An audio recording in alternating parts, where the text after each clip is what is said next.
Now I have the pleasure to welcome the chairman and founder of The Bench, Jonathan Worsley, who's going to be leading a very interesting session called Is Hotel of the Future Hybrid? Jonathan, welcome. I hope you managed to listen our discussions prior to this one. It was so interesting, and as I told you, I picked up a note from Patrick Fitzgibbon from Hilton saying that about working in hotel rooms, where he said that more and more hotels are implementing workspace in rooms, but then it seems that people tend to work outside of rooms. And I think it's going to be a really interesting discussion with your next guest. So I'll just be stepping out and enjoy. Thank you, Jonathan. Great. Thank you so much, Marina. And yeah, really interesting sessions, and love the discussion on the previous one with a number of comments from Alex talking about disruption. And certainly this next session is all about disruption with Hans Meyer, co-founder and MD of Zoku. Zoku has created a new category in the hotel industry, the home office hybrid, with the services of a hotel and the social buzz of a thriving neighborhood. Zoku has been internationally recognized as being an innovator in the industry and was quoted by Forbes as one of the 25 coolest hotels in the world. Launched in 2016 in Amsterdam, Hans now has hotels in Vienna and Copenhagen. So welcome, Hans. Thank you, Jonathan, and thanks, Marina, also for having me, and good afternoon, everybody. Very happy to be here. It's great to have you, Hans, and you'll be delighted to know that I am in a service department hotel at the moment, but it's not a Zoku. So I don't have the desk that you would typically have in a Zoku, but I do have this experience of being in a service department at the moment in London, in Islington, at the Citadines. But Hans, great to have you. I wanted just to talk about the big picture quickly. And, if we look at offices, it's just appalling, isn't it? The inefficiency, the utilization rates. CoStar recently did a survey in London, in this case, where the number of people going to the office per week is reduced from, or the number of days per week is reduced from 4.2, I think, to 2.7 roughly. So utilization dropping from 44% to 28%, costing the London office market some £13 billion. There's a huge shift going on right here, and hotels aren't probably much better when you look at, particularly the meeting room space, etc. So, listen, tell me about, what is your view on the future of work, and how will hotels play a role? Well, first of all, I think you're completely right. I mean, we're talking a lot about energy saving, but the way we are using space is, we feel fundamentally wrong. I mean, there are lots of spaces completely underutilized, and I think offices are one of the biggest unused commodities that we have. Now, the interesting thing is that COVID actually was a kind of a catalyst where certain developments speeded up. And one of them is hybrid work. And we definitely believe that hybrid work will stay, because more and more people want also to have the flexibility to work a few days from home. Now you're there with your office space with a long-term lease, that with a lot of guarantees that you need to fit out. You don't have any flexibility if you want to decrease or increase with the majority of offices. While if you look to our industry, is that hotels are used to rent out space per day. Now imagine what happens if for say 2 to 3 days per week, you allow your team to work from home, and the rest of the week you want to come together. So are you going to then rent an entire office, or would hotels be an interesting way? And what currently happens at Zoku is that a number of companies, they decided to work fully hybrid or even fully remote, but they still want to come together as a team, but also with their clients. And they now became members from Zoku, renting the Zoku Lofts for private meetings or focused work, and the public spaces for meeting with their teams or with their clients. And that's a completely different opportunity here. Secondly, if you look to future of work, what we've learned, and I also heard it from the previous speakers, people are craving for human connections. Now, you're not going to the boring office anymore if you also need to commute and need to sit 8 hours behind your laptop. So offices become places where there should be a reason for a lot of CNOs that they want to bring the people to the office instead of staying at home. But then they had to increase the quality of the facilities. They have to increase their services. And then again, hospitality concepts are great for that. In any case, I believe there will be an hospitalization of the real estate market, where asset managers just cannot close a lot of 10-year leases anymore, but they really have to rethink their models. I can see that. But, just explain your model then, the room that you have. Why is it different? Because I mean, if you look at a typical standard room, and I'll just show you mine, that is the barrier, isn't it? When you've got that bed in front of you, it's difficult to have that sort of office type environment as well. So explain your environment. Yeah. So I mean, we feel that in 99.9% of the hotel rooms and the studio apartments and Jonathan's room, the bed is the most dominant piece of furniture. And that really prevents you from inviting people or colleagues in your personal space, because that really feels a little bit awkward. So we wanted to create a space where you can live comfortably, but also can work efficiently, even have meetings over there. And then you have to get rid of that one king size problem in that space, and that's the bed. So within Zoku, the kitchen table is paramount. That's the place where you can have a cappuccino in the morning, you can have a meeting with 4 or even a dinner in the evening. And we've hidden the bed with a retractable staircase. And of course, if you want to have a look, you can see it on the website. But that in any case gives people, instead of a hotel room, a bedroom, gives them a sense of, I've got here a home or even a meeting space. Because we've learned, especially during COVID, that we can use the Zoku Loft as a hotel room, as a service department, as a meeting room, as a private office room. And even we experimented with creating the biggest network of private Michelin-star restaurants in the Netherlands. We rebuilt them to 50 Michelin-star restaurants.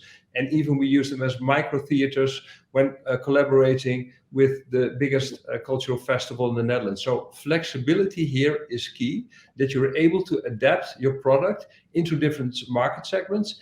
And ideally, you can even rent out the Zoku Loft during the day for sleeping and to another person during the day for working. And that's a kind of way how you can stack business models on the same square meter. So what would your utilization rate be compared to, say, offices or the traditional hotel? Well, I think, currently in Amsterdam, we are operating again, I think tonight at 92% occupancy.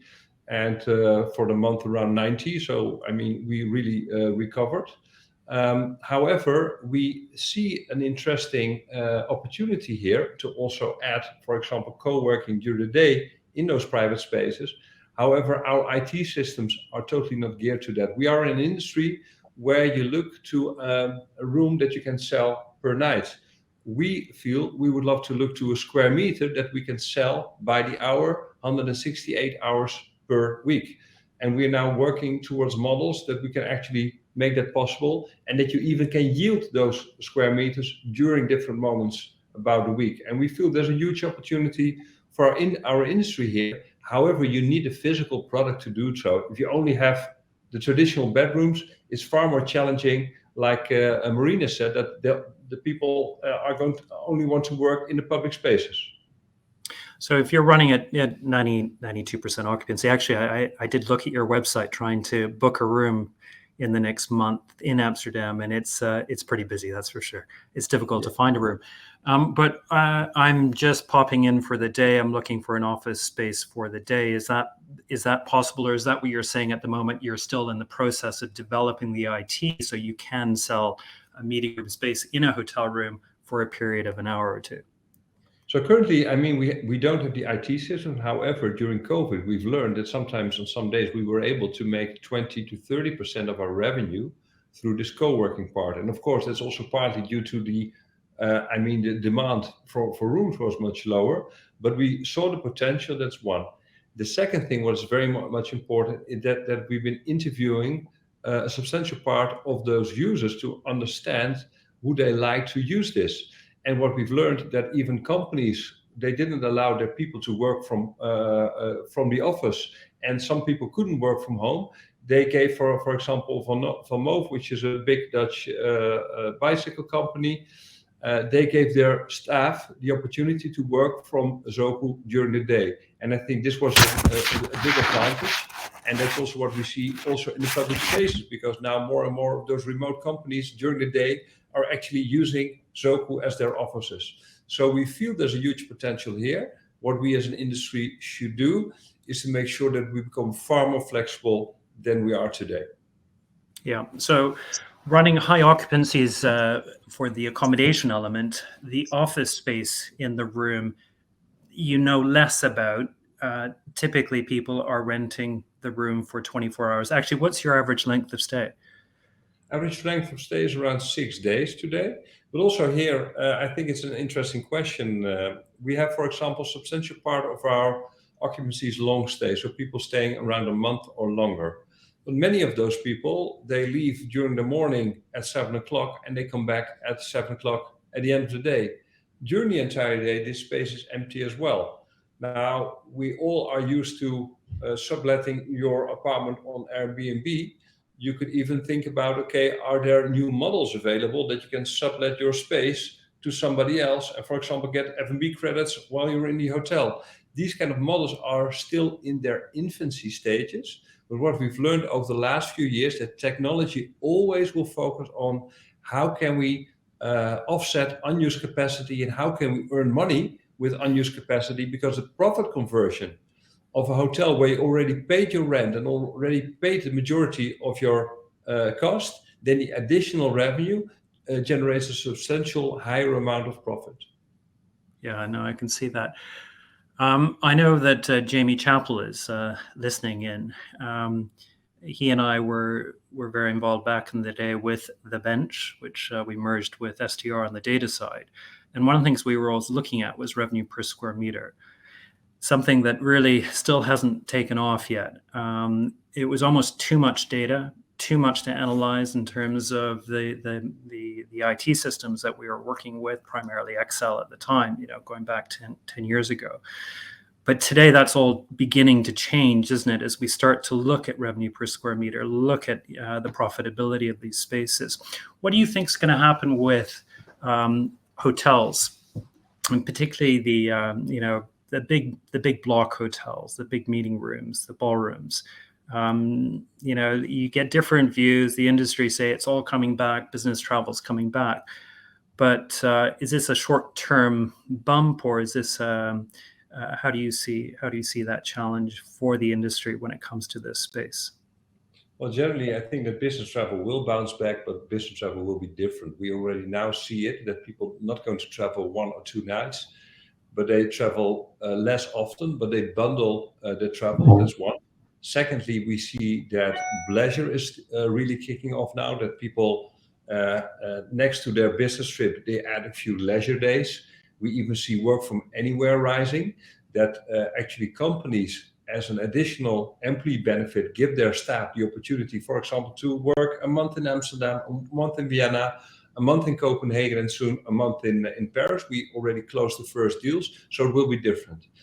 What I feel with regards to those big block hotels, as you were mentioning them, Jonathan, maybe those kind of spaces will become the offices of the future, where actually work, live, sleep, and play all will be combined in the same building for a single tenant, because more and more companies have learned that they want to work more with distributed teams and also with remote teams, but they've also learned that they need to bring their people together every now and then. And then, of course, the combination of a hotel and office becomes very interesting. Salesforce recently, they closed a long-term lease with a hotel in the US, just to make sure that all the corporate retreats can come together in that same space. So I think these kind of options could be interesting for our industry. If certain parts of the market don't come back, you definitely have to find out something else. Yeah, no, that's interesting. Brian Chesky of Airbnb, they've just recently launched their experiences on the website, which is really interesting. Really a focus as he travels around the world himself as a working nomad, like you did in some 10 years ago or so as well, which he's currently doing. And it's really tempting, isn't it? You see these properties on their website and you go, wow, I want to try this. I want to experience that part of the world. I can work there for the month easily, good internet, and a nice property to go and stay in. Your product is more city-based. It's more commercially based. Are you looking at that leisure market at all? Or are you already combining it in terms of that city experience? Yeah, well, I think it's very interesting. And I 2 months ago, I was for 2 weeks in Tulum, basically doing the same, starting work at 7 o'clock during sunrise, and then quitting at 2 or 3 o'clock in the afternoon, and then go to the beach. And like you said, Jonathan, I also did it in the beginning, but I think it's interesting to combine this work and leisure part. And what I liked, I worked as a digital nomad in Buenos Aires and in Washington and in Bali, is that you have the opportunity to immerse yourself in the local culture. That's a totally different thing than just go stay in a resort or go on holiday or visit a city for 2 or 3 days. So it actually gives you the opportunity to really learn to know the people and the culture over there, which is a huge benefit, getting out of your routine, and then just decide, I'm going to work for a month from that place or that location or that location. So we completely agree with Brian Chesky, and actually we see it happening. We also developed certain arrangements already for that packages that people actually can have their workation at Zoku. And we closed the first work from anywhere benefits packages with certain companies. So we really see that happening. Currently, our focus is still on key European cities. But definitely, we are interested to develop a Zoku in rural areas, because sometimes you want to stay in the hustle and bustle and being inspired, but sometimes also you're looking for peace to finalize your book or your plans or your strategic whatever, and socialize with each other in the forest. Okay, cool. Just looking at 10 years ago when you started this concept, and in 2016 you opened your first hotel, I can only imagine your premise was that there's got to be a better utilization of space and how to generate higher yields from co-working and living. But why has this product taken so long to roll out, and what have you learned? I mean, I can see now you're gearing up. You've got 3 hotels, but it's such a fabulous idea. You've got such a great concept, and I think somewhat difficult for hotels. And although Patrick was talking about they're doing the same thing as well, they're looking to bring in that working office environment into the bedroom. But it's difficult when you've got a fixed bed. You can't get around that so much, and you've found a nice solution for that for new builds. And possibly conversions as well, but probably slightly difficult. So tell me, why has it taken so long? Is it the investors behind you? Is it the lenders? So first of all, I think we have a kind of a pretty approach towards quality. I mean, it's very important in the beginning of launching a brand that you have great assets. And the first one was opened in Amsterdam. It was an existing building, because actually we created this concept to go into existing buildings. But what happened after that, right after when we opened Zoku in Amsterdam, the economy in Europe went pretty high, and we found that there were not a lot of existing buildings which were available for hotels, as offices at that time were often the best use. So what happens, you go into new build, but as soon as you go into new build, well, it takes ages. Copenhagen and Vienna, we signed them both in 2017, and they opened last year. I mean, Paris, we were busy with already also in 2017, will open this year.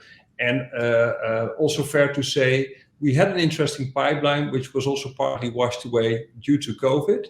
But currently we are actually, like you say, gearing up, and we're looking into how to move forward and how to scale up. Because there's one thing that we've learned: COVID was fantastic to prove Zoku as a concept. We are strategically very well positioned to tap into this into the future of work. We have the right product, the right place. We've learned a lot. We are extremely flexible, so we're ready to go. Interesting. Yeah, I can only imagine you're really gearing up at the moment, and particularly from from what you've learned from COVID as well. My wife and I stayed in your hotel back in, I think, 2017 in Amsterdam. Has anything materially changed with what you're doing now, and what have you learned since then? And what have you learned from COVID? At the end of the day, what we've learned is, are you resilient during a crisis? Because of course, you have to make sure that for investors, you should be able to generate a nice return, but also to downward periods. So where our traditional target audience was international business, we have to shift completely to domestic leisure, for example. We were able to do so. We were able to go into the hotel market, into the office market, into the events market. So our product was extremely flexible. That we also learned. But if you look to the true sense of the product and the ID, we still feel it's very strong. Of course, we included learnings in certain areas, but our mission, connecting people of enabling people to connect and grow, is still very valid, and even, I think, more valid after COVID. So that's also how we will pursue. Okay, so I'm getting messages from Marina that we need to have a discussion. But what next for Zoku? Well, in any case, our key focus will be on European target cities like London, Paris, Zurich, Barcelona. That's what we're focusing on. But we definitely will create a stronger position into the future of work and in work. We really see the models of hospitality and office merging into something new and exciting, and we feel there's a lot of potential. So that will be the way moving forward, and we will find the right partners to collaborate with them in order to make this ambition true. And just very briefly on your office pop-up, explain how that works. So the office pop-up is basically a kind of the pop-up office is basically for distributed teams or remote companies that are working fully remote. But then we've learned during COVID that there will be certain problems, that people are less engaged with the company, less engaged within the teams. There's a lack of knowledge sharing. There's a lack of collaboration. So what we do is we offer, for example, teams an opportunity to build up their offices for 1 or 2 weeks within a Zoku. The rest of the period, so they do that maybe 4 times per year. The rest of the time, they all work remote on different geographic locations, but say 4 times per year, they come together to align, to socialize, and to work together. And this is, again, I think, a very interesting opportunity for hospitality operators to tap into if other parts of the market are not that successful anymore. So these pop-ups, are they close to the hotel element? No, they are basically integrated into the hotel, where, for example, you take out a part of a loft floor and you add some public spaces and you brand it for this specific target audience, and you develop an entire package around that basically we are a one-stop shop for a company who wants to bring a team together for 2 weeks to collaborate. Okay, that's great. And one final question, Hans, is what's that behind you? That's you can hang a coat, and it's a ruler. I'm currently in one of the meeting rooms of Zoku. Oh, very good, very good. Okay, Yeah. Excellent. Well, Hans, best of luck in what you're doing. It's fascinating how you're disrupting the industry, and be really interesting once you get the data side down, the analytics, because that's going to be extremely powerful for you as well as you grow your brand. But listen, thank you so much for joining us, and look forward to getting together with you soon. And please, can you get a Zoku in London? Definitely, would love to. And everybody, a great afternoon, and thanks for listening. Bye bye. Great, thanks so much.